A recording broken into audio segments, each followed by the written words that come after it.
주말 오후 송은재TV 시작하겠습니다. 이제 총선이 꼭 1년 남았습니다. 내년 4월 10일 총선이 치러집니다. 윤석열 정부가 정말 탄탄대로로 국정개혁을 해 나갈 수 있느냐, 아니면 정말 민주당에서 이야기하는 식물정권으로 전락하느냐, 갈림길입니다. 가장 중요한 것은 국민의힘 지지층 보수 우파에서는 이게 대통령 선거가 다시 한번 치러진다, 정권 교체 그 하나로 뭉쳤던 보수 우파, 자신의 이해관계는 내려놓고 자기에게 손실이 오더라도 정권 교체만은 해야 된다라는 그 한마음으로 뭉쳤던 그 힘을 다시 발휘해야 한다라는 게 가장 중요합니다. 자신의 이해관계를 내려놔야 한다라고 하는 겁니다. 뭘 위해서 내려놓느냐? 합리적인 상식입니다. 법치입니다. 좀 더 구체적으로는 뭐냐? 정치개혁입니다. 새로운 정치, 새로운 국정입니다. 그러니까 어떻게 하면 보수의 입맛에도 맞고 중도층의 입맛에도 맞는 그런 정책을 내놓을까, 그런 방향을 잡을까, 많은 논란이 있습니다. 답은 정치개혁입니다. 국정개혁입니다. 보수도 박수를 보내고 중도층도 박수를 보냅니다. 그래서 정치개혁이라고 하는 이 이름을 내걸고 각종 전략을 세워야 한다. 지금 국민의힘에서 이제 김기현 대표, 윤재옥 새로운 원내대표 체제가 다 갖춰졌습니다. 최고위원들도 다 뽑혔습니다. 여의도 연구원을 중심으로 박수영 원장입니다. 앞으로 1년의 전략을 세우고 있습니다. 그 전략의 핵심은 뭐냐? 정치개혁입니다.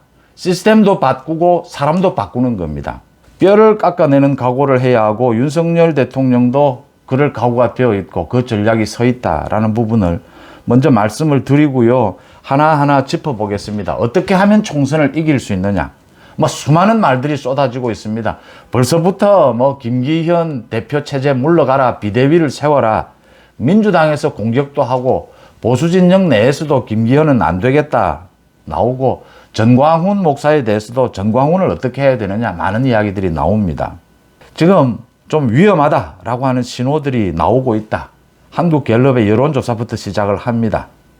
내년 총선에서 야당을 지지하느냐 50%, 지금의 여당을 지지하느냐 36%, 무려 14%가 차이가 났다. 한 달 전에는 44대 42였는데 지금은 50대 36으로 벌어졌다. 민주당은 6%가 오르고 국민의힘은 6%가 내렸다.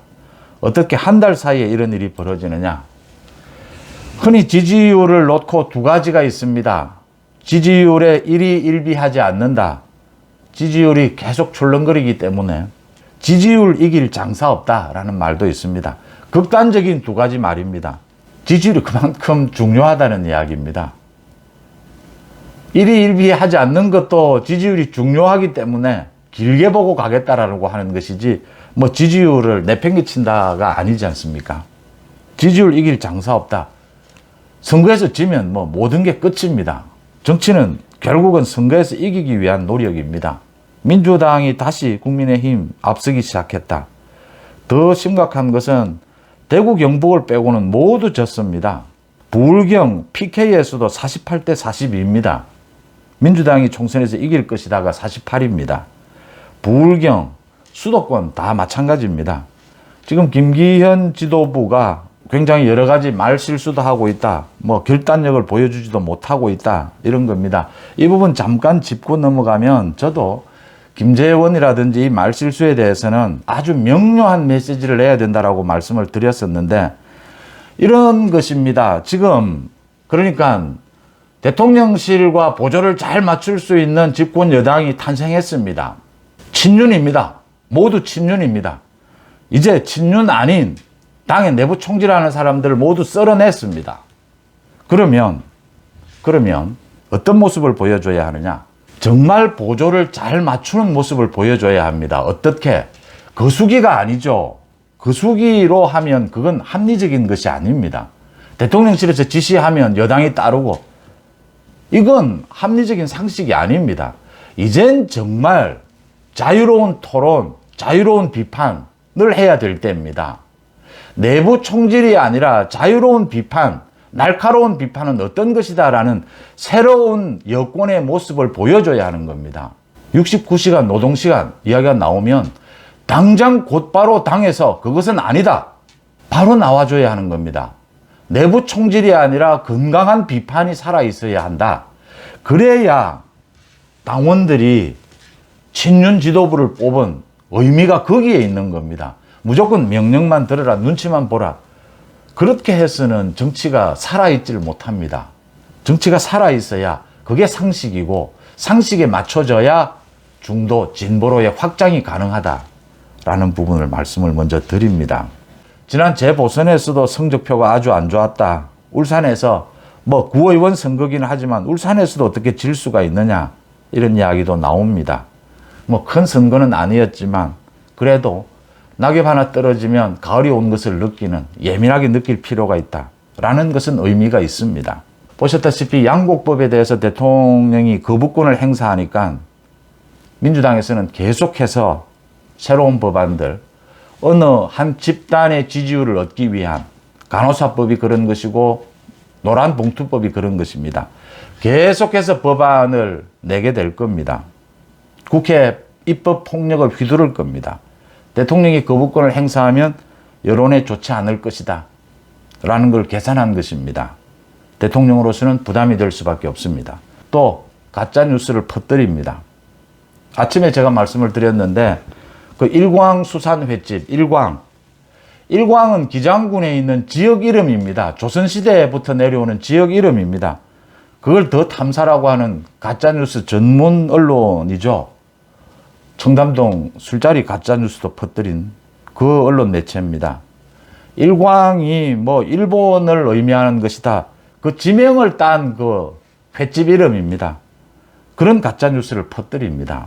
또 뭐 영어로 일광을 영어로 바꿨는데 영어도 틀렸습니다. 가짜뉴스를 퍼뜨리는데 무식하기까지 합니다. 뭐 그건 그 정도 해두겠습니다. 이런 가짜뉴스 계속 퍼뜨려 갈 것이다. 저 이재명의 민주당을 어떻게 제압할 수 있느냐. 이재명의 그 사법 비리가 저렇게 있는데도 어떻게 해서 민주당의 지지율은 무너지지 않을까. 과연 국민의힘이 어떤 전략을 세워야 총선에서 압승을 거둘 수가 있을까. 서울은 뭐 몇백, 몇천 표로 지금 당락이 갈립니다. 그렇게 예민한 지역에서 이길 수 있을까라는 부분들 많은 걱정을 하고 있습니다. 그 답은 정치 개혁입니다. 제도도 바꾸고 사람도 바꾸는 것입니다. 한 가지 예를 들겠습니다. 전광훈 목사부터 말씀을 드리겠습니다. 보수 우파의 큰 행동으로서 큰 역할을 한 것은 사실이지만 정치에 개입을 하게 되면 상식이 아닙니다. 법치가 아닙니다. 제 송원재 TV에서도 전광훈 목사가 굉장히 훌륭하다라고 하시는 분이 있는데 하지만 지금 황교안과의 그 논란에서 보듯이 공천에 개입을 하려고 한다든지 이런 식으로 하게 되면 이건 상식이 아니다라고 하는 겁니다. 보수파에서 필요한 인물이라고 하더라도 전광훈이 필요하다라고 하더라도 상식이 아니면 외연 확장에는 걸림돌이 됩니다. 정확한 메시지를 낼 수밖에 없다라고 하는 것입니다. 그 다음 또 하나는 국회의원 수 줄이겠다라고 하는 김기현 대표의 결단입니다. 국회의원 수 줄이겠다라고 하니까 민주당과 좌파에서는 국회의원 수를 줄여서 어떻게 정치 개혁이 되느냐라고 이야기합니다. 김기현에 대해서 집중적인 공격을 합니다. 보수 마찬가지입니다. 국민의힘 국회의원들도 모두 시큰둥합니다. 모두 반대합니다. 왜 선거법을 개정을 하는데 국회의원 수를 꼭 늘려야 합니까? 이유 이야기합니다. 비례대표를 많이 늘려야 지역 균형을 맞출 수도 있고 사표 방지를 할 수가 있고 각 집단별로 대표성을 가질 수 있다고 이야기합니다. 그러면 지역구 줄이면 됩니다. 모든 생각을 지역구를 줄이지 않는 상태에서 사표를 없애고 지역 균형을 맞추고 하니까 비례대표가 늘어나게 되는 겁니다. 이게 상식인 겁니다. 국회의원 수 줄인다고 해서 왜 정치개혁을 못하지? 왜 선거법 못 바꾸지? 아니다라고 하는 겁니다. 이게 상식에 맞는 것이기 때문에 이걸 치고 나가서 이걸 강력하게 밀고 나가면 이 지점은 지지하는 국민들이 늘어날 수밖에 없는 대목입니다. 여기에서는 당연히 국민의힘 현재 국회의원들이 자기 살을 도려내는 그 아픔을 각오해야 합니다. 그래야 개혁은 모든 개혁은 노동개혁에서 보시다시피 모든 개혁은 기득권과 싸우는 것입니다. 불체포 특권을 내려놓기, 국회의원들의 특권을 내려놓기 마찬가지입니다. 국민의힘 의원 절반이 지금 찬성하지 않고 있습니다. 불체포 특권 내려놓기에. 거기에 찬성하지 않는 국회의원, 현역 국회의원들은 다음 총선에 나오지 않겠다라고 해야 합니다. 다음 총선은 정치 개혁이냐 아니냐의 대결이 될 것이다. 지금 윤석열 정부 심판이냐 이재명의 민주당 심판이냐 두 가지가 다 일어나게 될 겁니다. 이재명의 민주당은 방탄 때문에 정치 개혁을 못합니다. 현역 의원들 169명을 바꾸기가 쉽지 않습니다. 지금 이재명이 살기 위해서는. 이재명의 민주당은 어떻게 될 것이냐. 가장 가능성이 높은 것은 여러 번 말씀드렸다시피 보다 지지율이 못 버티면 연말쯤 내년 초쯤에 비대위로 갈 가능성이 있습니다. 대신 이재명이 뒤에서 영향력을 행사하게 될 겁니다. 공천권을 나눠 먹기식의 야합을 하게 될 겁니다. 그런다고 해서 이재명 심판론이 없어지지는 않습니다. 대신 정치 개혁을 못합니다. 새로운 인물을 내기가 그만큼 어렵습니다. 지금 제도를 제가 말씀을 드리고 있는데 인물도 다 바꿔야 합니다. 지금 자신의 뼈를 도려내겠다라고 하지 않는, 그런 각오를 하지 않는 국민의힘 국회의원들, 현역 국회의원들은 모두 바꿔야 합니다. 사회 각 분야에 굉장히 참신하고 좋은 인물들이 많이 있습니다. 발굴해야 합니다. 이 부분과 관련해서 윤석열 대통령이 수십 명의, 40명의 검사를 공천을 줄 것이다. 윤석열 대통령을 전혀 모르는 사람들의 이야기입니다. 또 괴담입니다. 가짜뉴스입니다. 윤석열 대통령은 상식과 법치에 어긋나는 것을 생리적으로 싫어하는 사람입니다. 그동안 보여줬습니다. 그러니까 기존 정치권에 나와 있는 검사 출신 말고 새로운 검사 출신들을 윤석열 대통령이 40명이나 왜 공천을 합니까? 그게 상식적이지 않다라고 하는 건 지금 윤석열 대통령이 훨씬 더 잘 알고 있습니다. 제도 마찬가지입니다. 특권 내려놓기, 국회의원 수 줄이기, 거기에 반대하는 국민의힘, 최소한 국민의힘 현역 의원들은 위험을 감수해야 합니다. 민주당은 나서지 못합니다. 정치개혁에 나서지 못합니다. 사람 못 바꿉니다. 그래서 정치개혁, 제도도 바꾸고 인물도 바꾸는 이 공천을 하게 되면, 이렇게 총선에 나서게 되면 이재명의 민주당은 충분히 제압할 수 있다라고 하는 것입니다. 총선까지 아직 1년이 남아있기 때문에 지지율도 출렁이게 될 것이고 양당이 전략도 짜게 될 겁니다. 국민의힘에서는 박수영이 원장으로 있는 여의도 연구원을 중심으로 해서 장기적인 전략을 짜고 있습니다. 이미 전략 수립에 들어갔습니다. 정치개혁, 사람을 바꾸고 제도를 바꾸는 이 칼을 휘두르게 되면 이재명의 민주당은 여기에 맞서기 힘들어질 것이다. 아무리 가짜뉴스를 퍼뜨리고 괴담을 퍼뜨리고 또 국회에서 입법폭력을 휘둘러도 쉽지 않을 것이다. 결국은 가장 중요한 것, 이재명의 사법 리스크 중에서 가장 중요한 것은 총선 전에 가장 중요한 것은 선거법 위반입니다.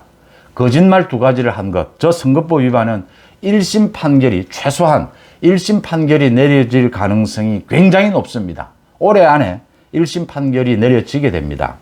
이재명의 민주당이 이재명의 선거법 위반 재판에서 100만 원 이상의 벌금형을 1심에서라도 받게 되면 민주당은 굉장히 어려워진다. 이재명은 다음 대선에 출마도 못할 뿐더러 434억 원을 민주당은 토해내야 한다. 물론 대법원까지 가겠지만 대법원까지 재판 결과를 총선 전에 마무리 지을 수도 있습니다. 이 선거법 위반이 가장 중요하다. 그래서 제가 이재명이 끝까지 버티는 이런 상황도 생각할 수 있겠지만 이재명이 야합을 해서 2선으로 물러나고 새로운 얼굴로 비대위를 꾸릴 것이다 라는 쪽에 무게를 싣습니다. 제가 초입에도 말씀을 드렸다시피 다시 정권 교체를 한다라고 하는 대통령 선거 때의 그 각오로 보수 우파가 똘똘 뭉쳐야 한다. 살을 도려내고 뼈를 도려낼 각오를 해야 한다. 그냥 말만 하는 것이 아니고 자신에게 손해가 끼쳐도 그걸 감수를 해야 한다라고 하는 겁니다. 공천 마찬가지입니다. 지금 벌써부터 보수 우파 내에서도 김기현 지도 체제를 바꾸자, 또 누구는 안 된다, 전광훈을 왜 비판하느냐, 이렇게 하면 간절함이 없어지게 되는 겁니다. 진정성이 느껴지지 않는 겁니다. 상식과 법치입니다. 상식과 법치에 맞는 핵심은 정치개혁입니다. 정치개혁은 기득권을 모두 내려놓는 것입니다. 이 부분만 지킨다면 얼마든지 이재명의 민주당을 압도할 수 있다. 마지막으로 김기현의 지도부, 지금 국민의힘의 지도부가 너무 영남에 쏠려 있다. 이 원내대표까지 영남에서 당선이 됐다. 이게 참 어쩔 수 없는 부분이 있습니다. 지금 국회의원들이 수도권 국회의원이 수도권 122석인데 16명밖에 되지 않습니다. 나머지 모두 민주당입니다. 그러니까 사람이 없습니다. 일단. 그래서 이 부분에 대해서 김기현 대표가 아마 여기에도 결단을 내리게 될 겁니다. 많은 인재들이 있습니다. 안철수도 있고 나경원도 있고 이렇게 국민의힘에 있는 많은 인재들에게 정말 특위라든지 이런 자리를 맡겨서 당의 전면에 얼굴로 내세우는 여러 가지 방법이 있습니다. 한동훈 장관에 대해서도 마찬가지입니다. 한동훈 장관을 총선에 투입하느냐 투입하지 않느냐는 윤석열 대통령이 결정할 몫입니다. 윤석열 대통령이 총선 전략에서 필요하다고 생각하면 한동훈 장관을 투입하게 될 겁니다. 한동훈 장관은 법치와 상식으로 무장이 되어 있습니다. 기존의 보수 우파를 뭉치는데 한동훈 장관이 큰 역할을 하게 될 것이고 한동훈 장관이 확장성에 의문부호를 다는 사람들이 많은데 상식과 법치는 어디에도 통할 수 있는 중도를 넘어 진보에도 통할 수 있는 가치다. 그 상식과 법치의 핵심은 무엇이냐? 정치개혁입니다. 제도도 바꾸고 사람도 바꾸는 것입니다. 국민의힘은 다 바꿀 수 있습니다. 이재명의 민주당은 바꾸지 못합니다. 이 지점에서 이길 수 있다. 이 지점에서 압도할 수 있다라고 하는 점을 강조를 합니다. 여러분들은 어떻게 보십니까? 송은재TV 마칩니다. 고맙습니다.